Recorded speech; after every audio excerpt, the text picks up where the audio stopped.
અત્યારે આપણે acidity word વારંવાર સાંભળતા હોઈએ છીએ, તો આ એસિડિટી એટલે શું?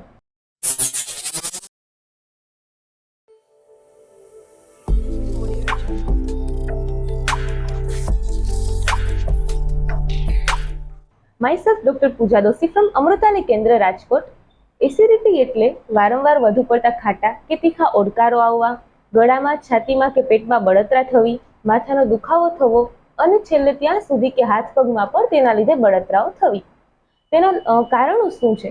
તેના કારણોમાં વારંવાર વધુ પડતો તેલી, મસાલેદાર, તીખો કે ખાટો અને ખારા ખોરાકનું વધારે પડતું સેવન કરવું, જમવા ઉપર જમવું, વિરોધી આહારનું ભોજન કે સેવન કરવું અને અજીર્ણ કે કબજિયાતમાં જમવું. તેનાથી બચવા માટે શું કરવું જોઈએ? તો જે આ ઉપરના કારણો છે તેનું સેવન ન કરવું જોઈએ. એ ઉપરાંત ચા અને કોફી લેવાનું ટાળવું અથવા તો ઓછું કરવું, મેંદાવાળો ખોરાક વધારે પડતો ન લેવો અને સોફ્ટ ડ્રિંક્સ કે ઠંડા પીણા પણ ન લેવા જોઈએ. એ ઉપરાંત જમીને તરત સૂવાનું પણ ટાળવું જોઈએ. આ ઉપરાંત આપણે ઘરે તેના માટે બચવા માટે શું ઉપાયો કરી શકીએ? તો તેમાં વરિયાળી, સાકર અને ધાણાનું પાણી દિવસમાં વારંવાર 2 થી 3 વખત લઈ શકાય છે. તે ઉપરાંત ગુલકંદનું સેવન કરવું, આમળા અને એલોવેરા જ્યુસનું પણ સેવન કરવું અને જેથી મધનું પણ સેવન કરવું જોઈએ. આ ઉપરાંત એસિડિટીથી બચવા માટે દેશી ગાયના ઘીનું પણ સેવન કરવું જોઈએ.